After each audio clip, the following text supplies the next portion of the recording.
Welcome, everyone. It's a snowy day, but it's wonderfully warm inside here. This is an incredibly exciting day for Swarthmore, and I'm so glad you can all be here so we can share it together. Before we begin the formal introduction of our next president, I wanted to start by thanking the members of the search committee. This group met quite frequently over the last 6 months, but more importantly, put incredible effort and thought into the work to find our next president. Each person brought their perspective, whether as a faculty member, a student, a staff member, a board member, but thought in terms of the needs of the entire college community.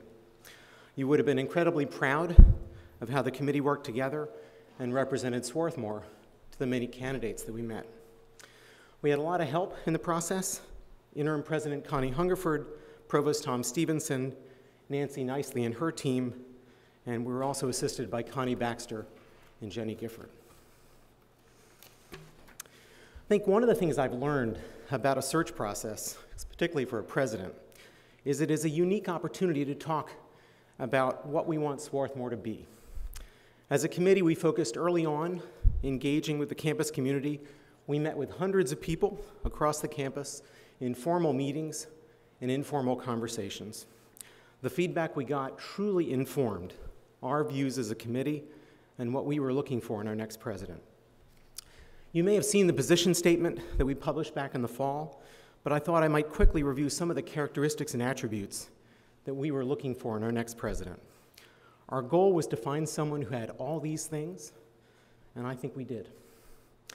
We wanted someone who's confident in themselves, but open to input from others. We wanted someone who would inspire us with their words and their actions. We wanted a scholar and someone admired, both in the classroom and in their field of study. We wanted someone who truly cares about making a positive difference in the world and enabling and encouraging others, especially students, to do the same. We wanted someone who is a really good listener. We wanted someone who actively and joyfully engages in an academic community with faculty, students, staff, and alumni. We wanted someone who believes strongly in the value of a liberal arts education for undergraduates and can articulate the importance of such an educational approach. And finally, we wanted someone who can envision a future for the liberal arts, building on the strengths that Swarthmore has today. Once the dialogue with the community wound down, the vetting of the candidates started up. We had a lot of interest in the position and a large number of very highly qualified candidates.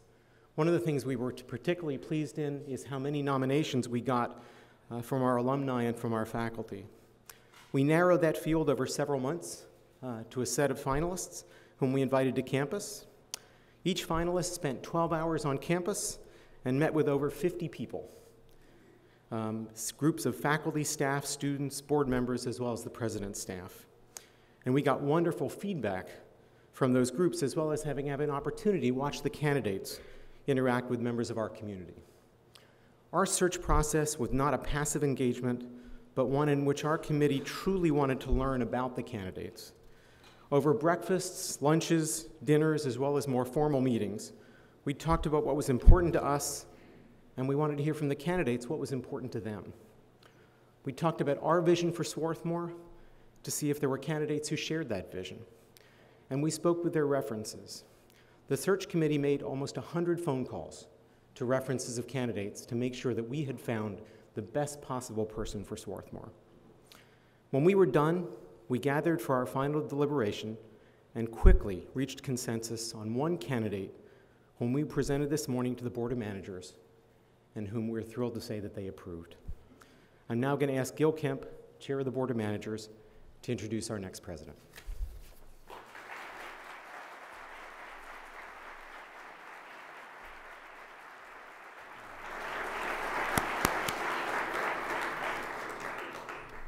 Thank you, Salem. And first, I want to commend you, Salem, and the Presidential Search Committee for their dedicated, careful, and extremely thorough work. The committee worked hard over many months to make sure all voices, near and far, were both heard and heeded. On behalf of the Board of Managers and the entire Swarthmore community, I express our deepest gratitude to them. Now I am thrilled to share the news that just a short while ago, the Board of Managers unanimously and enthusiastically accepted the search committee's recommendation for our next president, who joins us here today, along with members of her family.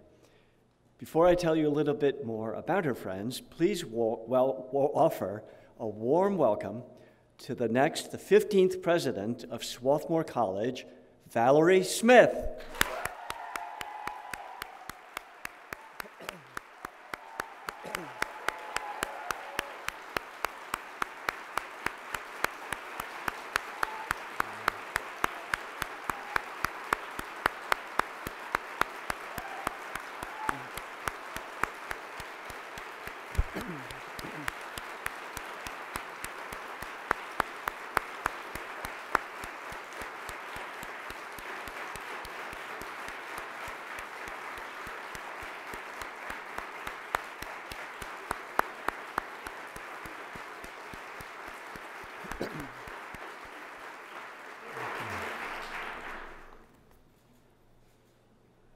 I'd also like to welcome Val's parents, William and Josephine Smith, her brother Daryl, his wife Raisa, and their 2 children, Gage and Miriam, and her sister Vera Smith Winfrey, and Val's nephew Ellis.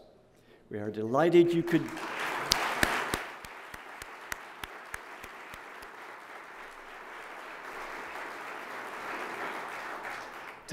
join us on this very special occasion. Val comes to us from Princeton University, where she served for a total of 23 years, the last 4 as dean of the college. A scholar, Val earned a BA cum laude and Phi Beta Kappa from Bates College, and MA and PhD degrees from the University of Virginia. She is a Guggenheim Fellowship recipient, the author of 3 books, the editor or co-editor of 7 additional volumes, and the writer of more essays and articles for a variety of publications, far too numerous to detail here. She knows the classroom well, having served since 2001 as Woodrow Wilson Professor of Literature and Professor of English and African American Studies at Princeton, and prior to that, as Professor of English at UCLA. Her administrative capabilities are on full display in her current role as Dean of the College at Princeton, where she oversees more than 200 administrative staff in all matters relating to the curriculum, academic advising, and academic regulations and policy. Val is the founding director of the Center for African American Studies at Princeton, and in this role, she spearheaded a major expansion of the center that led to an increase in the size of the faculty, the creation of a distinguished visiting professorship, postdoctoral fellowships, faculty development funds, and 2 endowed lecture series. But more than all of these qualities and experiences, what makes Valerie Smith the perfect choice for Swarthmore can be summarized in a single word. That word is values, starting with the value of education. Val has experienced firsthand the untamable power of a liberal arts education to encourage critical and creative thinking, to ascertain meaning in life, and to serve, in her words, as an engine for social mobility and change. She recognizes that the value of the Swarthmore experience goes far beyond classroom education. She brings with her a commitment to work with colleagues in order to develop whole persons, to provide opportunities for students to flourish not just intellectually, but socially, emotionally, and ethically as well. Finally, and significantly at Princeton, Val chaired a committee that studied the academic and cultural experiences of low-income and first-generation students. Princeton is now in the process of implementing that committee's recommendations. It's an initiative that has captured the imagination of alumni at Princeton and one that remains high on the list of our priorities at Swarthmore. Friends, these are values that will inform Valerie Smith's role as our leader. And so it is with a great sense of pride and with overwhelming confidence that I introduce to you the 15th president in the history of Swarthmore College, Valerie Smith.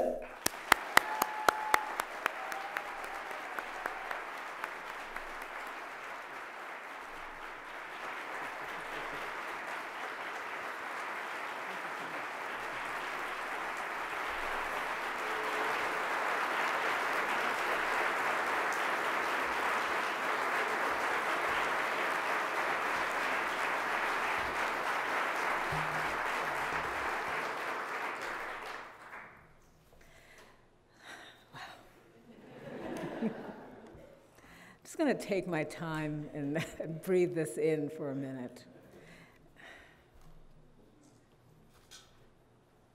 Good afternoon, everybody. I am absolutely thrilled to be here on this breathtakingly beautiful campus to see and to meet all of you today. It goes without saying that the members of the search committee were thoughtful and enthusiastic ambassadors for the college. From my conversations with them and from all the reading I've done during the past several months, I feel as if I already have a sense of the qualities that define Swarthmore as an extraordinary community. But nothing can capture the excitement of actually being here with you all, and experiencing your warm and gracious welcome.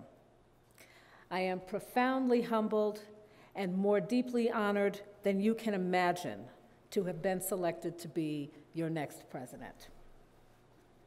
I'd like to thank Rebecca Chopp, Swarthmore's 14th president, and Connie Hungerford, the interim president, for their outstanding leadership of the college over the past 6 years. I feel enormously fortunate to have as my guiding documents the ambitious strategic plan and campus master plan that the Swarthmore community developed during these years with such great care, consideration, and consultation. I look forward to building upon and building out from these plans in the years to come. President Hungerford has led the college with exceptional judgment and wisdom during her term as interim president. Her outstanding stewardship will ease my transition into my new role, and I will always be grateful to you, Connie, for your efforts.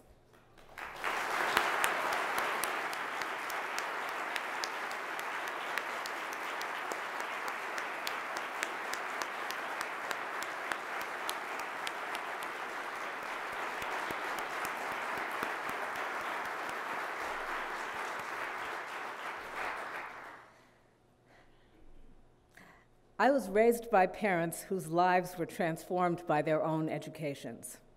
They devoted their lives to educating others. My father is a retired professor of biology, and my mother is a retired public school teacher. They instilled a love of learning in my siblings and in me. So thank you so much, Mom and Dad, for braving this weather to be here today. I am blessed to have you here, as well as my brother Daryl, my sister Vera, and your families. I'm delighted that you all will have a chance to meet and greet them as well. Last September, Salem and I met in Princeton for a preliminary conversation about Swarthmore's search for its next president. I'd done my background research in preparation for this conversation, so my interest was already piqued. But as we talked, I found myself becoming increasingly compelled by the image that emerged of a college profoundly committed to academic rigor, to the accessibility and affordability of a high-quality liberal arts education, and to preparing students to make a difference not just in their chosen fields, but in the wider world. During the course of my subsequent conversations with the members of the search committee and then with representatives of the student body, faculty, and staff, I gained a deep appreciation for the passionate commitment that binds all of you, as well as the alumni, to this special community. And I was particularly moved by the amazing numbers of alumni who have dedicated their lives and their work to serving the common good. Throughout these conversations, I've had the powerful sense that my experience and my personal values are aligned with the core values of the college. As Gil mentioned, I'm a Bates College alum. Some of you may know that Bates is another Garnet school, so I feel as if my wardrobe is perfectly appointed for this transition. But my intellectual and ethical life have been shaped both by my rich academic experience there and by the close relationships I've formed during my years as a student that have sustained me in the succeeding decades. I've spent most of my career at Princeton, an institution that prides itself on being a top-ranked research university with the heart and soul of a liberal arts college. As a faculty member, I experienced the joy of watching my students' intellectual and personal development as I taught them in classes and as I supervised their junior and senior independent projects. As director of the Center for African American Studies, I worked closely with faculty colleagues across a range of departments to expand a modest interdisciplinary program into one of the top-ranked academic units in our field. For the past three and a half years as dean of the college, I've convened conversations with faculty, students, and administrators to enrich and enhance Princeton's undergraduate academic experience, our academic policies, pedagogical practices, and curriculum. And during my tenure as dean, I focused a considerable amount of attention both on supporting our efforts to recruit a diverse student body and on creating an environment in which all of our students have the opportunity to thrive. Swarthmore offers one of the finest liberal arts experiences available anywhere in the world.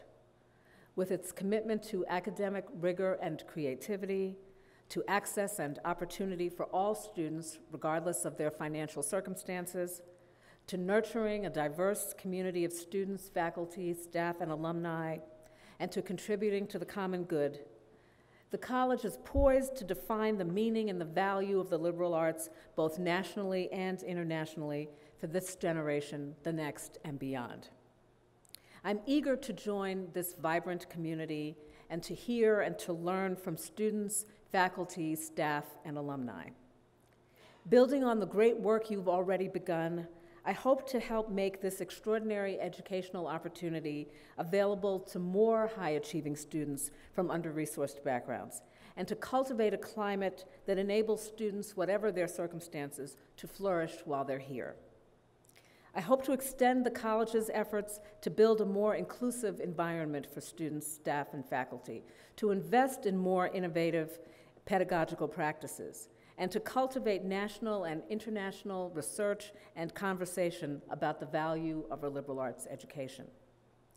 I also want to explore ways to deepen connections between students' academic and extracurricular lives and to forge new academic and service opportunities beyond the campus.